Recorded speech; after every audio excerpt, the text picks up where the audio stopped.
Welcome to the testing laboratory. Today, we are running a high-stakes, purely factual explainer designed to do one thing: act as a massive myth-busting session for your exam prep.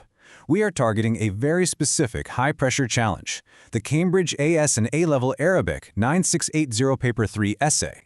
You have exactly 1 hour and 30 minutes on the clock. And look, if you are like most students out there, you are probably hemorrhaging easy marks without even realizing it. Why? Because you are relying on viral internet study hacks and terrible student revision assumptions that absolutely collapse under the weight of an actual examiner's audit. But not today. By the end of this session, you are going to be bulletproof. We are going to take those popular study lies, stress test them live against official Cambridge examiner reports, and replace them with structurally sound writing strategies. Let's power up the lab. So, let's load up our first target. Why do students actually lose easy marks on Paper 3? I want you to really think about this. If you ask around online, you'll hear all sorts of rumors. Is it a lack of advanced vocabulary? Is it just running out of time? Actually, the biggest reason is a total misunderstanding of what the mark scheme actively rewards. Which brings us to myth number 1, a classic lie we are loading into our mark volatility grid right now. If you write more pages, you automatically get more marks. We are going to completely dismantle that assumption today and reveal exactly what the examiners are actually scanning for in a top-tier paper. Here is our tactical briefing for today's syllabus roadmap. We will start by decoding the Paper 3 essay, then move into the 3 core cognitive domains, map out the procedural framework, master comparative analysis, review real principal examiner warnings, and finally, deploy our final exam strategy. Let's initiate Section 1, Decoding Paper 3 Essay, Understanding the 1 hour and 30-minute challenge. Okay. We are flashing a complex, high-tariff Cambridge past paper question onto our primary testing screen. When you look at it, what do you see? A lot of students see a chance to just dump everything they've ever memorized, but decoding this essay means understanding the intense academic benchmarks compressed into that 90-minute window. This is not a casual language test, it is a high-pressure audit of your logical, structured reasoning. The absolute core requirement of the Cambridge syllabus is that your knowledge must be transferable to completely unfamiliar contexts. Let me say that again, unfamiliar contexts. The system is explicitly designed to detect and punish rote memorization. If you walk into that exam hall and regurgitate a pre-written generalized essay template you found on Reddit or TikTok, the examiner's grid instantly flags it and heavily penalizes your score. They don't want a robot. They want to see adaptable conceptual mastery. They want to see you take fundamental principles and dynamically weld them to the unique angle of the prompt sitting in front of you. Moving into Section 2, 3 core cognitive domains, the rules of the game. If you want to beat the test, you have to understand the physics of the mark scheme. Examiners aren't just reading for vibes, they are running your essay through 3 specific cognitive domains. Think of these as the ultimate structural parameters for grading. First, we have knowledge and understanding. This is your baseline. Do you actually possess the facts, the vocabulary, and the core cultural or literary material? Second, we have analysis. This is where it gets real. Can you break that raw information down, interpret the hidden relationships, and extract actual meaning? And finally, the highest tier, evaluation. Can you judge the value of this information, question the underlying assumptions, and draw firm, evidence-based conclusions? A top-band candidate doesn't just pick one of these. They weave all 3 together simultaneously in almost every single paragraph. And right here is where we officially bust myth number 1. Remember the lie that more pages equal more marks? Official Cambridge examiner reports across multiple tiers consistently prove this is totally false. Unstructured page dumping triggers an immediate marking penalty. The assessment framework strictly, and I mean strictly, prioritizes analytical depth over superficial breadth. Imagine a student rapidly filling up 5 pages with 10 different points, but offering 0 explanation for any of them. That is superficial breadth. The examiner's red pen just slashes through it. Now imagine another student who writes just 2.5 pages, but they only pick 3 highly relevant points and they analyze the absolute life out of them, proving their evaluation skills. That second student wins every single time. It's about how deep you can dig into the prompt, not how much ink you can spill on the paper. Let's lock that in and move to Section 3, the procedural framework, earning method marks. We are now entering Phase 2, the co-op stress testing lab. I want you to imagine 2 student profiles trying to write an answer paragraph using viral online shortcuts. We'll call them Tester Alex and Tester Sam. Alex believes every social media revision hack out there and loves overloading text blocks with irrelevant jargon. Sam is a fast writer who thinks using massive, complex Arabic words completely compensates for ignoring the core command word of the prompt. Let's watch them fail, and then let's fix it. Alex tries to use a generic, pre-written introduction template. He writes a massive, beautiful paragraph about Arabic culture, but it has absolutely nothing to do with the specific question asked. Sam jumps in, writing furiously, but without a direct, tailored, analytical link to the specific command word in the prompt. His entire paragraph structure collapses under our examiner stress testing. They are missing the procedural framework, the system that earns you method marks. Here is the actual 5-step standardized sequence you need to deploy. Step 1. Identify key elements of the prompt. Actually highlight the command words. Step 2. Apply relevant principles. Step 3. Execute your analysis with clear, visible working. Show the examiner exactly how your brain got from point A to point B. Step 4. Verify your results. Ask yourself, did I actually answer the question? And Step 5. Present it in an appropriate format. If Alex and Sam had just followed these 5 steps, they would be securing marks actively throughout the process, rather than crossing their fingers and hoping the examiner likes their vocabulary. And let's talk about that format for a second, because this is where so many students leak marks unnecessarily. The Cambridge mark scheme has strict presentation conventions. We are talking about utilizing proper paragraph structures, correct academic terminology, appropriate formatting, and clear annotation where necessary.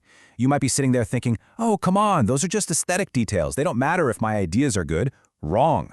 Practical application of these conventions is directly evaluated. It proves professional academic competence. If Sam's essay is just one giant, chaotic, unparagraphed block of text, the examiner literally cannot map it to the cognitive domains. Your analytical depth simply won't matter if the examiner can't locate it inside a wall of messy writing. Structure is a defense mechanism. That brings us perfectly to Section 4, Mastering Comparative Analysis, Beyond Basic Similarities. Okay, system pause. Warning lights are flashing in the lab. Right before we blast away the next biggest exam lie and show you exactly what wins marks in comparative paragraphs, you need to secure your own academic defense network. Subscribe to Ace the Exams at the handle @AceTheExams right now and turn on all notifications. Seriously, no matter if you are tackling Cambridge IGCSE, O-levels, AS, or A-levels, do not let bad study advice compromise your final results. Get subscribed. All right, alarm off. Back to the testing lab. Let's look at how Alex and Sam are handling a comparative question. The online hack they read says, just list out how the two texts are similar and move on. Busted. Absolute myth. True comparative analysis, the kind that unlocks the highest tariff marks, requires actively identifying both similarities and differences. It is never enough to say two things are alike. You have to actively map out where their trajectories diverge. And here is where we inject a high-yield structural framework into their text blocks. The Peel structure. Point, evidence, explanation, link. You make your point about a similarity or difference. You drop your textual evidence. You explain the nuance. This is where the friction of differences creates your best analytical points. And then you link it back to the command word. We are rewriting their response out loud, line by line, right now. Let's watch the structure hold. They identify a similarity. Good. But then they pivot using an advanced Arabic comparative connective. They identify a sharp difference. They support this new comparison with concrete textual evidence. Now, the absolute masterstroke. They draw a conclusion about the relative importance of that difference. This is what top-scoring candidates do. They demonstrate evaluative thinking by questioning the assumptions within the texts, considering varying cultural perspectives, and justifying their final decisions with solid, unshakable evidence. When you weld your data to your analysis like that, you create a top-band paragraph asset that no examiner can deny. Let's shift gears to Section 5, Principal Examiner Warnings, Stress Testing Your Answers. Welcome to Phase 4, the Interactive Viewer Lie Detector Arena. I am going to challenge you directly right now with a field audit. Let's look at what the principal examiners themselves are warning us about year after year. Here is a massive vulnerability we see constantly. Candidates completely confuse key terminology. Because of this, it is an absolute, non-negotiable rule that you must define your terms before you utilize them in an extended response. Think of this as laying the concrete foundation before building the house. If you are going to base an entire 300-word analysis on a specific Arabic literary concept or a complex sociological term, you must take one clear sentence to define it first. Why? Because it immediately proves your knowledge and understanding domain to the examiner, and it anchors the logic of your analysis so it doesn't drift off into confusion later on.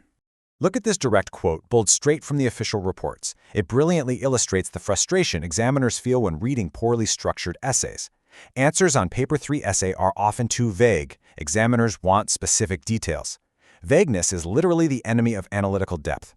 When you use one of those fake online writing templates that is entirely made up of sweeping generalizations, you are instantly capping your grade. A template cannot provide context-specific details. Only you can do that. If you write, "The author uses a lot of emotion," that is horribly vague. Which emotion? Where in the text? Why does it matter to the prompt? You must be specific. So, let's run Assessment 2 in our lie detector arena. Spot the fake shortcut. I'm going to list the top 3 mistakes, and I want you to mentally scan your own recent essays to see if you are guilty of these. Error 1. Answers are too vague. As we just discussed, logic breaks down here because there is no evidence to support the claim. Error 2. Forgetting to check format and presentation. The logic breaks down here because the examiner physically cannot navigate your unparagraphed text. Error 3. Answers are not specific to the given context. This is the deadliest trap. If you provide a generic, pre-memorized answer that completely ignores the unique conditions of the specific question in front of you, you forfeit the marks. The shortcut templates you find online are designed to be one-size-fits-all, but the Cambridge mark scheme demands a custom-tailored suit. Stress test every single paragraph you write against these 3 traps. We are reaching the end of the audit. Section 6, Final Exam Strategy, Securing the Method Marks. We are now in Phase 5, the final verdict. Let's look at Tester Alex and Tester Sam's final, high-scoring text blocks on the screen. The Myth status bar for page dumping and viral shortcuts is flashing a massive red busted. But for our structural strategy, it's glowing green with confirmed.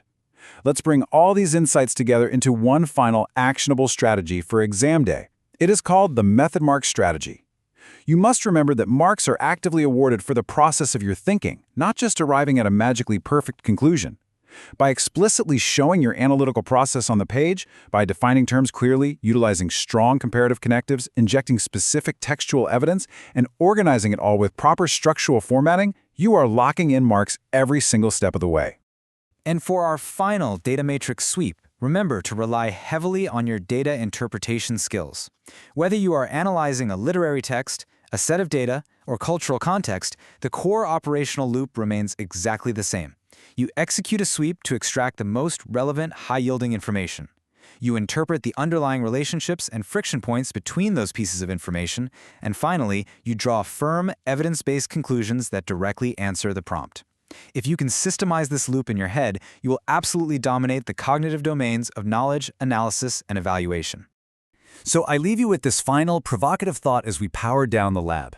Is your current essay format structurally sound enough to survive a real Cambridge examiner's audit? Don't wait until exam day to find out. I want to distill this entire session into 3 universal truths for you to take away.